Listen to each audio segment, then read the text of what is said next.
Setelah minum, gelas diletakkan. Melihat burung, membuat sangkar. Assalamualaikum saya ucapkan. Apa kabar sahabat rumah belajar? Nah, sebelum kita memulai pembelajaran pada kali ini, mari kita simak video berikut ini. Emang ada apa aja sih di situ? Jadi pertama adalah tempat wisata, religi dan sejarah. Terus ada menara yang menjadi ikon dari provinsi Bangka. Nah, berdasarkan video yang baru saja kita tonton, seringkali kita sangat senang menceritakan keadaan suatu tempat dengan begitu rincinya. Nah, kita seringkali mendengarkan teman kita yang baru saja pulang berjalan-jalan menceritakan bagaimana keadaan tempat yang teman kita kunjungi, mulai dari lokasinya di mana, tempatnya bagaimana, ada apa saja di sana. Nah, teman kita menjelaskan serinci-rincinya dan kita mendengarkan dengan penuh semangat sehingga kita sebagai pendengar mampu seolah-olah merasakan dan melihat apa yang diceritakan oleh teman kita.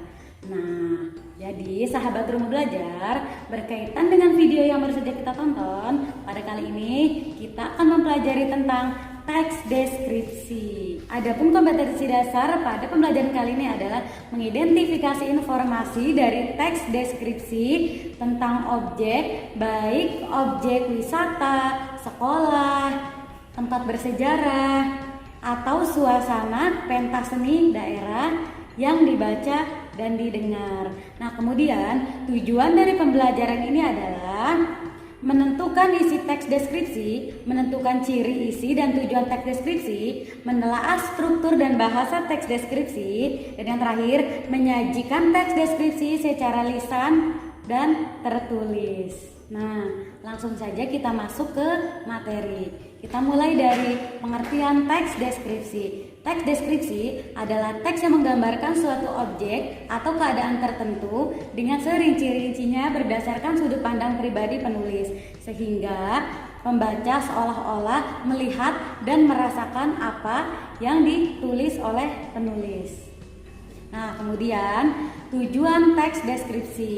Teks deskripsi bertujuan agar orang yang membaca teks tersebut seolah-olah sedang merasakan langsung apa yang sedang dijelaskan dalam teks tersebut. Nah, lanjut. Struktur teks deskripsi. Struktur teks deskripsi dibagi menjadi 3 bagian. Yang pertama, identifikasi atau pernyataan umum.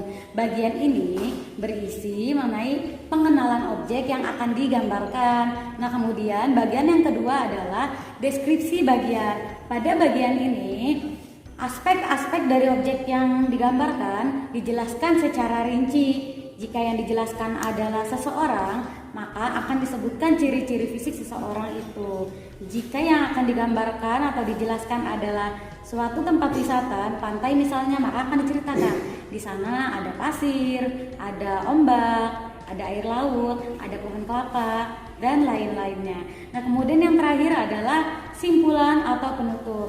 Nah, biasanya di bagian penutup ini, penulis secara pribadi menuangkan kesan-kesannya selama dia berada di tempat tersebut. Nah, selanjutnya kita lanjut ke ciri-ciri teks deskripsi.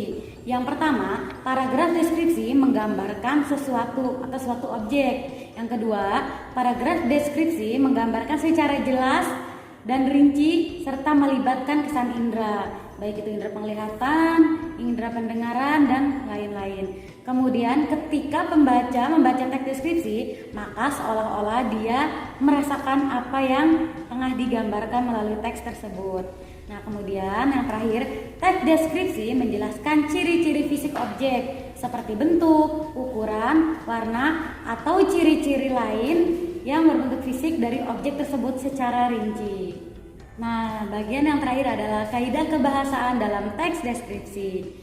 Yang pertama adalah teks deskripsi menggunakan kata yang merujuk pada suatu objek beserta kata penggantinya, dan hal ini adalah kata ganti persona. Contoh, kelinciku, rumah Bu Ayu.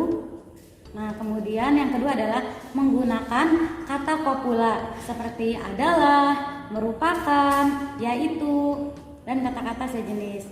Nah, kata-kata tersebut digunakan untuk mengenalkan objek. Nah, kemudian yang ketiga adalah menggunakan kata kerja material atau kata kerja yang menunjukkan tindakan suatu benda, binatang, manusia, atau peristiwa.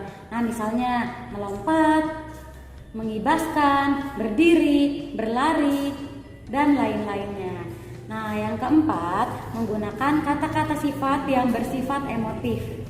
Misalnya mengharu biru, memukau, indah, terpesona, menawan. Nah, di sini sudah kita lihat terdapat contoh teks deskripsi tempat yang berjudul Parangtritis nan Indah. Nah, pada contoh teks deskripsi tersebut saya sudah membaginya berdasarkan struktur. Sahabat rumah belajar, demikian yang dapat saya sampaikan. Kurang lebihnya mohon maaf. Tapi sebelum saya undur diri, saya akan membacakan sebuah pantun. Jauh kota di Irian Jaya, indah sungguh cendrawasih. Cukup sekian dari saya. Untuk perhatiannya, terima kasih. Assalamualaikum warahmatullahi wabarakatuh.